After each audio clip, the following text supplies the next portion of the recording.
Խոսքս փոխանցեմ պարոն Արամ Մանուկյանին, որը շատ լուրջ խնդիրների մասին կխոսի, որոնք նույնպես ունեն ռազմավարական նշանակություն Հայաստանի համար։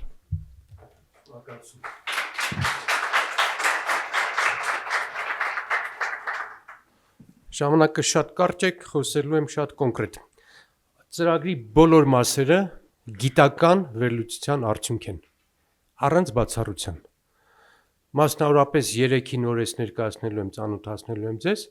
երկար տարիների գիտական ուսումնասիրության, էքսպերտների եզրակացությունների արդյունքում կազմված ծրագրեր են։ Եվ մեր նախընտրական ծրագիրը, ես բացարձակ չեմ էլ անվանում նախընտրական ծրագիր, այս ծրագիրը կարող է դառնալ Հայաստանի զարգացման ծրագիր ցանկացած իշխանության համար։ Եվ մենք այս խնդիրը ընտրություններից հետո էլ, ընտրություններից առաջ էլ հետամուտ ենք եղել, եւ ինչ արդյունք էլ գրանցենք, դա կարեւոր չի։ Այս ծրագրերը դառնալու են Հայաստանի համար ուսումնասիրված, հաշվարկված, պրագմատիկ քաղաքական ծրագրեր, անվտանգային ռազմավարական։ Իհարկե բնական է, որ այն ավելի լավ կարող է իրականացնել այն քաղաքական ուժը, որը տերն է սրան, որը կազմել է սրան, որի մեջ հոգի է դրած, որի մեջ գիտելիք է դրված, որի մեջ փորձ է դրված։ Երեք բնագավառ եմ ներկայացնում եւ ներկայացնելու եմ այս սկզբունքով, ոչ թե դրանց առանձին կետերը, այլ կոնցեպտները։ Մասնավորապես մեկը պարոն Զուրաբյանն ասեց էներգետիկ համակարգ։ Էներգետիկ համակարգը Հայաստանի անվտանգության կարևորագույն բաղադրիչներից մեկն է։ Էներգետիկ համակարգի համար է ամբողջ աշխարհում ընթացող բոլոր պատերազմները։ Իրան, Միացյալ Նահանգների կոնֆլիկտը միայն էներգետիկ ռեսուրսների պատերազմ է։ Եվ մեր խնդիրը առաջիկայում այդ կոնցեպտն եմ ես ձեզ ներկայացնում, լինելու է հետևյալը. հնարավորինս անկախացնել Հայաստանի էներգետիկ համակարգը, հնարավորինս, որովհետև լովին անհնար է դա իրականացնել, եւ ստեղծել այնպիսի իրավիճակ, որ Հայաստանի էներգետիկ համակարգը լինի կառավարելի, կախված չլինի եղանակից, կախված չլինի ջրառատ է թե չէ, այսինքն ունենանք այնպիսի էներգետիկ կայաններ, որոնք մշտական էներգիային տալիս, որոնք կառավարելի են, համակարգելի են։ Օրինակ, շատ կարճ ասեմ, համեմատելու համար, մենք Վրաստանի հետ ունենք այս ձևի պայմանավորվածություն։ Երբ որ ջրի պակաս է լինում, մենք իրենցից ենք հոսանք վերցնում։ Եթե իրանց մոտ է ջրերը քչանում, մենք ատոմականի հոսանքից տալիս ենք իրան։ Սա բոլոր դեպքերում եւ նույնը Թուրքիայի հետ ունենք։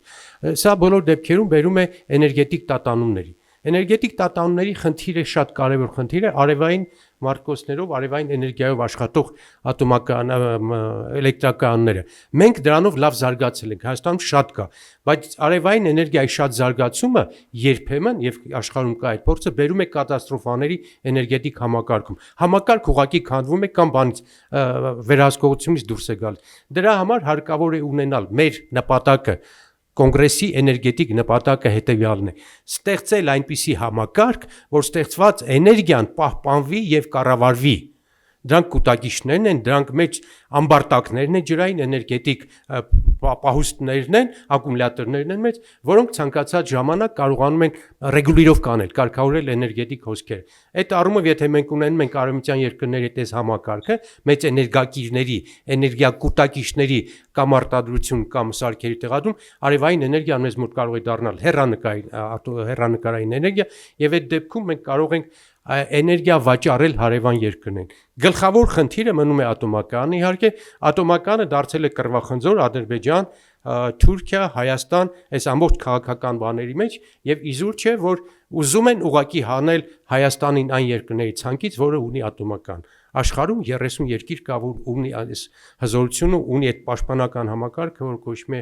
ատոմական։ Եվ մենք եթե կառուցենք 1200 մեգավատանոց ռուսական տեխնոլոգիայով, լավագույն տեխնոլոգիայով ատոմականը, Հայաստանը կարող է վերահսկել իր էներգետիկ համակարգը, այդ կոնցեպտի տեր դառնալ եւ դառնալ արտահանող։ Մեր տարածաշրջանում կառուցվում են, բայց ինչքան մենք շուտ մտնենք այդ համակարգի մեջ, մենք կարող ենք դառնել արտահանող երկիր։ Սա է մեր կոնցեպցիան էներգիայի հետ կապված, որը կրկնում եմ Հայաստանի ռազմավարության եւ անվտանգության երաշխիքներից մեկն է։ Որքան ուժեղ է երկիրը իր էներգետիկ համակարգով, ինքը այնքան սուվերեն է, այնքան անկախ է։ Սա մեկ։ Հաջորդ շատ կարևոր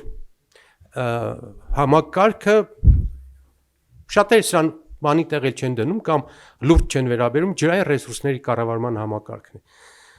մի էլեմենտ ասեմ, որ այդ փնթի վերաբերմունքի արդյունքում այդ ջրավազանների արտեզյան ջրերի շատ օգտագործման արդյունքում Հայաստանը կանգնեց չերևացող հասարակության համար չերևացող բան է, սա տրագեդիայի առաջ։ Անդր երկրյա, անդր հողային ջրի մակարդակը արտեզյան ջրերի հայելին բոլոր երկրների համար ստրատեգիական նշանակություն ունի։ Եվ երբ որ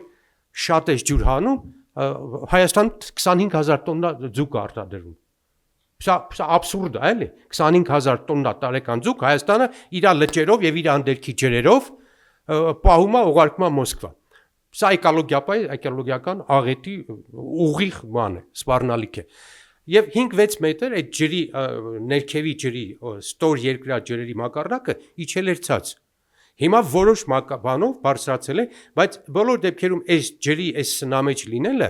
ջրի մակարդակի վերին մակարդակի, հողի ստորին մակարդակի արանքը, դա երկրաշարժի, սողանքների, պլաստների շարժերի պատճառ է դառնում, աշխարհում որտեղ որ ասենք հանքեր կան, ածուխը բանը հանում են, հետո ջուր են լցնում, որ այդպես շարժեր չլինի։ Մեր ջրային կոնցեպտը հետևյալն է։ Խնդրում եմ ուշադիր լսեք։ Պահել Հայաստանում Հայաստանի օդից, երկնքից եւ ընդերքից եկող ջրերի հնարավորինս մեծ քանակը։ Մենք այսօր տիրապետում ենք այդ ջրային շրջապտույտի 31-32%-ը։ Մնացածը գետերով, այլ բաներով գնում է Ադրբեջան, Թուրքիա, Վրաստան, այլ երկրներ։ Ուժեղ են այն երկրները, իսկ առաջիկա պատերազմների մեջ լինելու է ջրային պատերազմներ, որոնք կարող են իրենց ջրային ռեսուրսները հնարավորինս օգտագործել շատ, նոր բաց թողնել որքան հնարավոր է։ Այդ համակարգի մեջ մի հատ իմ մտքի հետևից եկեք խնդրում եմ, Արփա Սևանի ջրամբարը, ջրատարը, թունելը հիմա չի աշխատում։ Դա պետք է բացվի, հեշտ է, դա թանկ ծրագիր չի։ Սևանի ջրամակարդակը մի քիչ բարձրանում է, Սևանի բարձրացած ջրամակարդակը Սևան Հրազդան կասկադով ավելացում է էներգետիկ համակարգը, այնտեղ կառուցվում է, այնի որ ասում եմ շատ պարզ հաշվարկած ծրագրեր են, կառուցվում է հիդրո մի հատ մեծ բասեին ասեմ կամ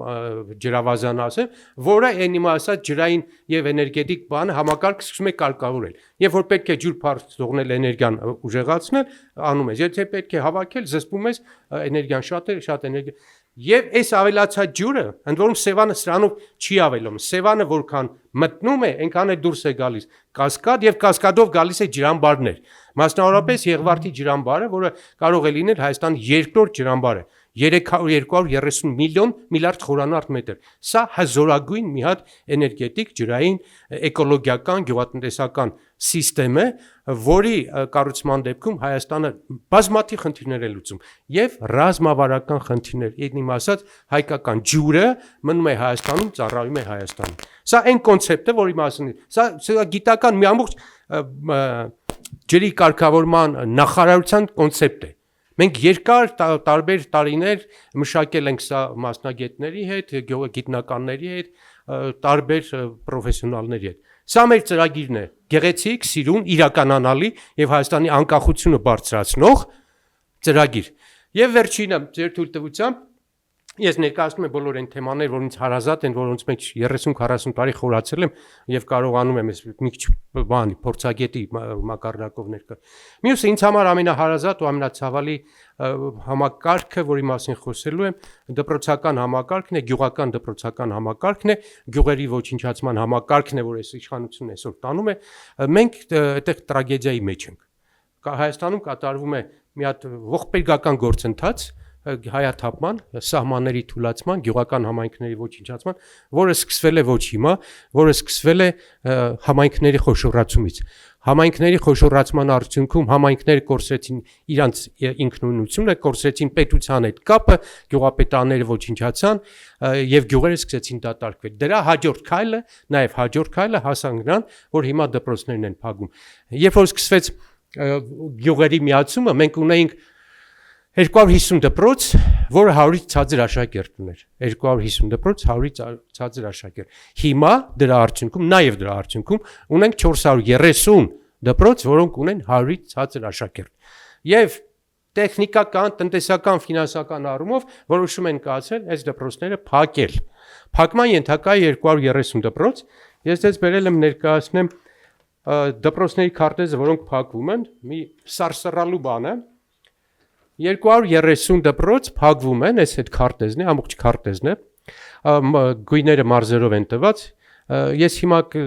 ձեզ կտամ կնայեք, ինչն է սրա արտառոցը։ Սահմանամերձ են։